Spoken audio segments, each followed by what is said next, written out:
Welcome back to the Crypto Junkie channel, and today we're going to dive into some more security bill action, some more digital asset news points that you should be privy to. Now, the issue is that it's kind of like this. It's slow, and then all at once. You know, the wheels of justice grind slowly, but when they do pop, they come in hard and fast, and that's exactly what's happening now. So first off, I just want to make a blanket statement that if you have made your money in crypto and you think like this doesn't apply to me and they're not going to get me and I'm going to like somehow magically move my money overseas and they're never going to be able to catch me, stop fucking dreaming. This isn't Ocean's 11. This isn't some you're not going to smuggle the money up your butt, come up with some way to hide this money, because if it's been attached in any sort of way to any centralized exchange and possibly decentralized exchange, then you are fucked and they're going to find it. And that mostly applies to if you're a US resident. So unless you plan on taking all that money, you've already offshored it, and you're in a process of expatriating from the United States as a citizen, that means you give up your citizenship, you give up your passport, you give up your residency as a US citizen. Unless you are in the process of doing that and doing that right now, you will be fucked. And so I don't know how retroactive they're going to get with some of this stuff, but unless you're literally in the middle of it right now, this is going to apply to you. So anyways, and if you think that like all these heroes on Twitter and stuff that have like anonymous photos and you have no clue who they are and they've made like millions of dollars and they've got huge follower counts and they post like, free alfalfa for you, and you think that they're gonna like stick around as soon as the law starts coming in, they won't. They'll be gone. They're gonna run because deep down most of them are cowards, and so they made their money, and so then they're gonna try and run away. And if there's one thing that I've noticed, and one big takeaway, is that you can just look to what's happened with a lot of the fraud that happened in crypto. BitConnect is a great example. I talk about that all the time because they just got Glenn Arcaro, which was one of the biggest guys next to Satish, who is supposedly the runner of the whole thing. I got to meet Satish. I got to meet Glenn. Glenn was a horrible human being, and I'm glad that justice is getting served up his way on a warm hot platter of fuck you. The point though is that this guy was going all over the world. He had money stored all over the world, and they didn't find all that money stored all over the world yet, but they're already starting the proceedings, and they already got him for 24 million. And it's estimated that they only got away with 40 million. Half of his wealth gone, his stolen wealth gone right out of the gates. You don't think they're going to find the rest? And that's just one three-letter agency. There's still a possible DOJ. There's still a possible ton of other investigations that could come to this guy. And that's just one example. So again, my point, if you think that you're going to Danny Ocean this shit out of the country and get away with this like magically, you're fooling yourself. Like you've watched one too many movies. I'm not saying like, you're never going to get out and it's impossible to get out. I'm just saying that if you weren't already in the process of doing those things and you just thought that like somehow they're not going to find your magic DeFi money and your NFTs, they will. So that was the whole point. If you're in the process of doing this and you're already a nomad and you've got your ways of kind of moving this around, then great, good for you. I'm really truly happy for you, because to get out of this game with winnings is going to be more and more difficult as time goes. And everybody who thought that they got like winnings out, right, that they were able to leave the casino with the money, maybe they might pull you back into that casino and say, you won back then, and that's not allowed, so we're going to need to take that money back. And let's see. So let's dive into it. All right, so the first big thing here is we've got this new bill. This was published on the 13th. This is a continuation. This was talked about throughout July on most of the crypto news sites, but basically we're going to call it Bayer, okay? So Rep Bayer is the guy behind this, okay? Don Bayer, which who knows what side he sits on. I love how people still think like this is a Democrat-Republican thing, and I love how people think that like if I just vote in the other party, then it's going to fix everything, and that's just not how this works. The illusion of choice. So anyways, what this is basically talking about is a top-down completely restructuring of cryptocurrency completely. It's terrifying, actually. The bill would categorize digital assets as either digital assets or digital asset securities, aka securities, aka the same thing, aka there's no getting out of it. There's no other place over here called commodities. There's securities, and then there's securities. Do you see how they did that? And then we take a look at the last video that I published where I dive deep into the Gary Gensler stuff and what he's proposing. And he is actually trying to change words. So he's trying to change the word stablecoin, which we'll talk about here because stablecoin specifically I brought up, into stable value coin. And so as soon as we put value, we put an association with fiat to it. That is their way in to change rules. So the Howey test doesn't really matter because they're going to change the linguistics. They're going to change the syntax until it fits their narrative. Okay, and we've already started to see little cracks and subtle proofs of that, and that's only going to continue. So basically what they're saying is it's all going to be digital securities, digital asset securities. And so it's all getting rolled under this blanket ruling of the 1933 Securities Act and the Howey test. So that's how they're going to determine if everything's a security. So we've now covered the whole gambit. So last video was how are they going to change the Howey test to ensure that everything's included in it? Well, they're going to change words. And then they're going to come out here with this other bill, which is what we're covering right now. And this is going to say, okay, so after something's a security and it fails the Howey test and it's classified as a security under the Securities Act of 1933, here's how we're going to fuck you. Okay, so the bill would define digital asset security as a digital asset that provides the holder of such asset with any of the following: equity or debt interest in the issuer, the right to profits, interest, dividend payments from the issuer, voting rights in a major corporate actions of the issuer, which shall not include new block creations, hard forks, or protocol changes related to the digital asset. Interesting enough, doesn't this sound an awful lot like it would include DAOs? Even though what we're going to read in just a minute is that DeFi isn't included in this yet, but this sounds an awful lot like any sort of board, any sort of DAO, any sort of voting rights that are given out, right? That's exactly what we're covering here, ain't it? Hard forks or protocol changes related to the digital asset. So that would mean any whale position that has enough of anything that can make a vote, or maybe even they're going to try and classify that block of yes votes or no votes as a whale, even though it represents, maybe hundreds of thousands of different wallets. But maybe they're going to just say, hey, if this is less than 100 wallets, and based on the dollar amount value, maybe that's how they'll rope people in. I don't know yet. Liquidation rights in the event of an issuer's liquidation. Again, this pretty well covers everything, doesn't it? The digital asset security definition would also include any digital asset issued by an issuer with a service, goods, or platform that is not wholly operational at the time of issuance, where such digital asset is transferred to the holder for payment in order to fund the development of proposed service, good platform. AKA, this is like a lot of almost like startup culture that's come into crypto, which a lot of times they're making promises and they're talking about building out future tech that doesn't really exist yet. And this definitely covers a lot of the 2018, 2019, 2017 ICO platforms. This 100% covers that. And so all those guys that disappeared that thought they got away with it, maybe they'll be able to dig them up. I'm not sure. I thought that was really, really interesting because that would also be any ongoing platform that essentially is trying to build out the tech and you're just kind of staking it for now and you're in liquidity pools and stuff like that. That would definitely include that. So they're coming in really quick with blankets that are going to cover the entire market, and you're not going to, you're not just going to get out of it like you think you might. The SEC oversight, what this covers is basically talking about if you have a product that's not finished, here's how you would actually go about finishing that and how you would transfer and move from a security to a commodity after you finish the product. You have to pass some sort of test. But anyways, under the bill, any digital asset that met the definition of digital asset security would be deemed to be and regulated as a security under the Security Act of 1934.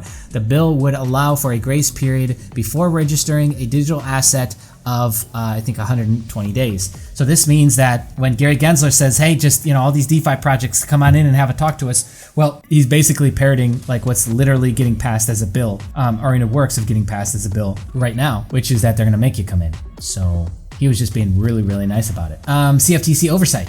The bill would amend, of course, the CEA definition of the commodity to expressly include digital assets, including Bitcoin, Ether, and their hard forks, thereby providing statutory confirmation of the current market understanding that has emerged through SEC, CFTC enforcement, and informal guidance. The bill would extend the definitions of certain CFTC-regulated intermediary activities, namely those of futures, commission, merchants, and introducing brokers, to include engaging in the relevant intermediation activities with respect to any contract of sale of a digital asset in interstate commerce, but not a digital asset security.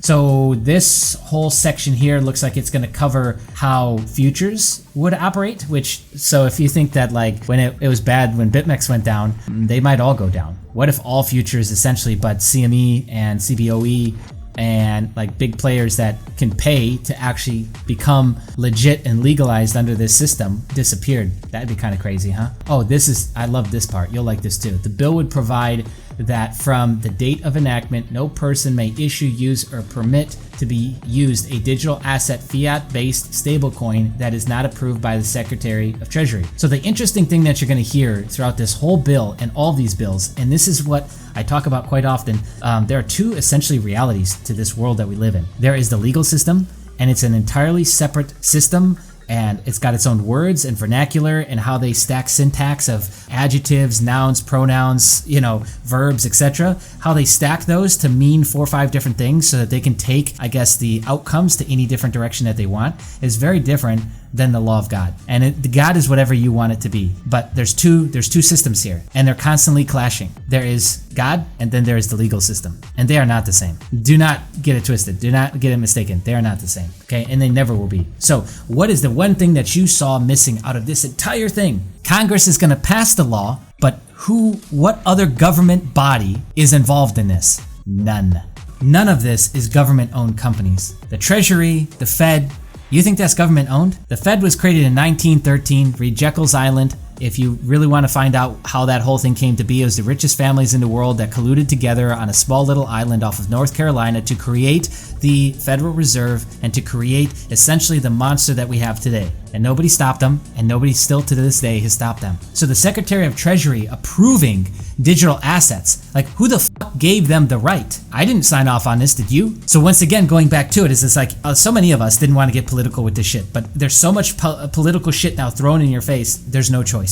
You have to pick a side, and you have to pick a side quickly. And it's just the way it is. I did not approve the Secretary of Treasury or the Fed to now be in a position to approve or disprove what a currency is to me. I don't give a fuck what they think. And what I do with my digital currencies is none of their fucking business. None of their business. They get their money from the job you work, from your taxes that you pay, and your taxes on top of your taxes. They're getting your money right now with the inflation, which is the 3rd or 4th layer of tax that they put on top of you. They're getting their money. Uncle Sam is doing just fine. So you don't get to come in my pocket again and tell me what is and isn't a stablecoin. Who the f decided that you make the rules on this? You decided yourself, and just nobody's challenging you. That's it. So the Secretary of Treasury would be required within 90 days of the bill's enactment to establish a stablecoin application process. Why? Why is anyone going to go for this? Why would anyone care? This whole entire system could literally go out on its own right now and be completely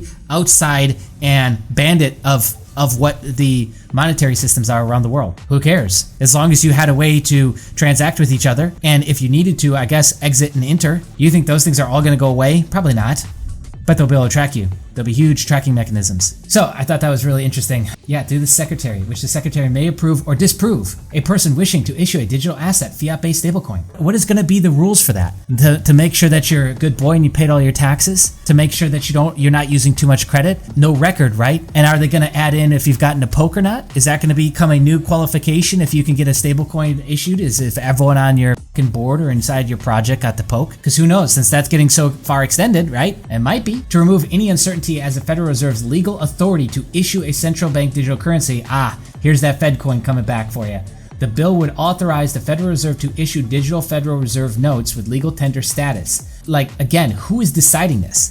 They are just deciding this for you without actually getting any approval or okay. You get what I'm saying? Like, the cryptocurrency space is its own space now. It's its own monetary system now. It doesn't need anyone's permission. And so like this complete hijacking via words and documents and paperwork filing through a legal system means nothing to me, truly. Foreign fiat currencies, digital asset securities, we expressively denied legal tender status. So the word that they're using, and this is very interesting, is legal tender. Do you notice how they never call it currency, but yet you don't pay taxes in legal tender, do you? You pay in currency. You notice how like it's always a word swap. It's always a word play with them. It's always a linguistic battle, which could hamper digital asset proponents' calls to move digital assets into the realm of legal tender. So we're going to keep it out of the realm of legal tender, which AKA is currency, which AKA means like 15 other things, okay? And it's in your brain now that you actually define legal tender as currency. They don't have to do that anymore. You already know that. That's how they're going to keep this separated and make sure that, once again, Bitcoin can never, ever become a legal tender. And so, of course, they say, read this blog post about the implications of El Salvador's designation of Bitcoin as a legal tender. So in El Salvador, see, it already won because Bitcoin is already a legal tender. So it doesn't really matter what America does and says. And all of this is about this like big scary boogeyman of like risk to the financial system. You'll see what's brought up over and over again is risk to the financial system. Like this right here. While the bill does not include anything about DeFi, it would require a joint report by the Federal Reserve Board. Again, why are they making this? Who decided that? the SEC, the CFTC, the OCC, and the Secretary of Treasury within 270 days whether DeFi poses any financial stability risks. So you get to print money whenever you want, bail out the banks whenever you want, you throw crumbs to your people, you bail out other countries. You just sent how much money to Afghanistan after that embarrassment of a military pullout and military evacuation, and then you get to decide how all this shit's gonna be used too? Are you getting it here? Like, this is the hostile takeover, and they're doing it with smiles and gavels in suits. Okay, so the bill would add digital asset securities to the Bank Securities Act. Of course, they got to update this and get you in the AML and the KYC, and that way they've got full tracking of what you're doing, right? Because don't get it twisted, like, they're going to track every single action you're doing. They're going to be so far up your ass, they're going to know exactly how much you sent and where you sent it, because it's all on the blockchain now. Which I think that was like, you want to talk about it, like, what if Bitcoin was a Trojan horse all along? We talked about this a long time ago. There's ties to SHA, there's ties to that, to government agencies and whatnot, of where that was originally created. So what if this whole thing was created on purpose, right? Just to track transactions further and move away from cash, because cash is really the enemy here. But digital currency, not regulated, is also a huge enemy. And it's been a huge way that people have gotten around a lot of this. So without tumblers and mixers and anonymity added on top of it, layers added on top, I mean, you are fucked with your transaction history. Okay, virtual asset service provider in such manner to exclude any person who obtains a digital asset purchase for themselves. Okay, yep, so basically some of this that we skipped and jumped over, I think it actually might be right here. Yep, FinCEN. Okay, so the FinCEN piece, that they will come in and start to, measure that are engaged in services that are available in the US, and US persons would be required to register with the SEC or the CFTC as appropriate, even if the VASP was located outside the United States with respect to the Digital Securities Act. And they have to start doing KYC, AML, and toss all that over to the US authorities. So how is that not a massive overreach? How is that not a massive, I don't know the word I'm looking for, it's an overreach. There you go.